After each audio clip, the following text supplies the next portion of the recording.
یوم آزادی کے پرسعید موقع پر آزادی وطن کے لیے مسلمانوں کی کیا قربانیاں رہی ہیں، اس موضوع پر لب کشائی کرنے کے لیے عزیزم ولی اللہ کو دعوت دے رہا ہوں۔ طلاب اور اپنے موضوع پر اظہار خیال کرو۔ السلام علیکم ورحمۃ اللہ وبرکاتہ۔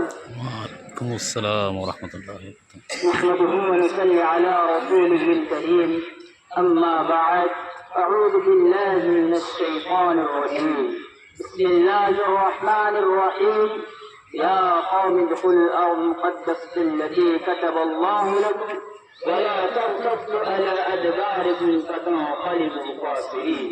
وقال النبي صلى الله عليه وسلم: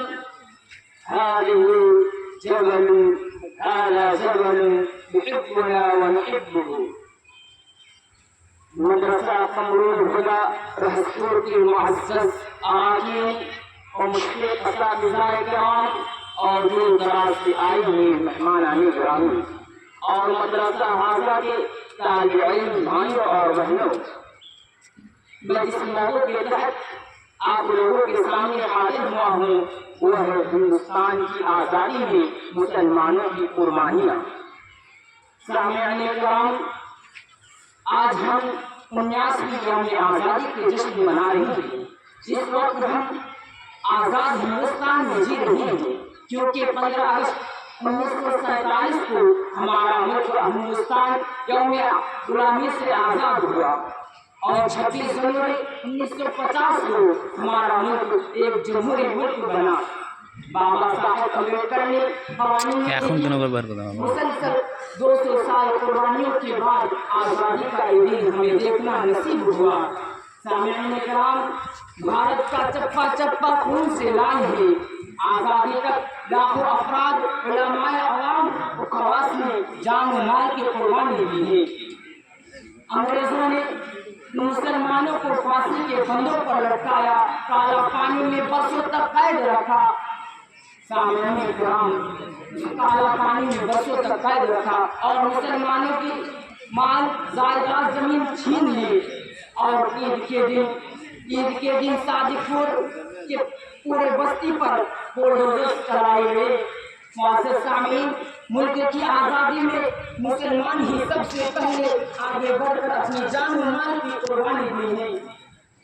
معزز سامعین، اس موضوع پر بار بار بولنے کی کیا ضرورت ہے، اس لیے کہ مسلمانوں میں اور مسلمانوں سے بھی حکومت چھینی گئی تھی اور مسلمانوں نے زیادہ تر قربانی کی ہے۔ بھارت میں سب سے زیادہ مسلمان ہی قربانی کی ہے۔ سامعین کرام، کیا ہے اس شاعر نے کیا کہا ہے کہ جب تک اس شاعر نے کیا خوب کہا ہے کہ میرا دل جب تک۔ سامعین کرام، وطن سے محبت، دشمنوں نے مسلمانوں کو وطن سے محبت کے بارے میں بہت دکھ دیا ہے، انہیں جیل کی سختیوں سزا دی ہے، جنگلوں اور بیابانوں میں زندگی گزاری ہے، جان و مال کی قربانی دی ہے اور بہت سے لوگ اپنی بیوی بچوں کی محبت کو تیگ دیا اور پھانسی کے پھندوں کو چھوا، آگ کے شعلوں میں جا کے کود گئے، زنجیر کے مار کو اپنے ننگے بدن قبول کر لیا۔ سامعین کرام، بہت سے دکھ اور جھیلتے رہے اور ناانصافی کا دشوار کا سامنا کرتا رہا، مگر کچھ فرقے پرستی طاقتیں تاریخ کو مٹانا چاہتی ہیں اور مسلمان کو بار بار پاکستان بھیجنے کی دھمکیاں دے رہی ہیں۔ بھارت سے مسلمانوں کی وفاداری کا ثبوت مانگ رہی ہے، مسلمانوں کو غدار کہہ رہی ہے، جو نہ بولے جے شری رام اس کو بھیج دو قبرستان۔ سامعین کرام، غیر مسلموں کی طرف سے مسلمانوں کے خلاف نفرت پیدا کیا جا رہا ہے، جبکہ کسی شاعر نے کیا خوب کہا ہے، جب تک میرے دل میں وطن کی محبت ہو تب تک میں وطن کو بگاڑ نہیں سکتا ہوں۔ سامعین کرام، وطن سے محبت کے سلسلے میں بہت سے قرآن آیت اور حدیث سے گواہ ہیں۔ حضرت موسیٰ علیہ السلام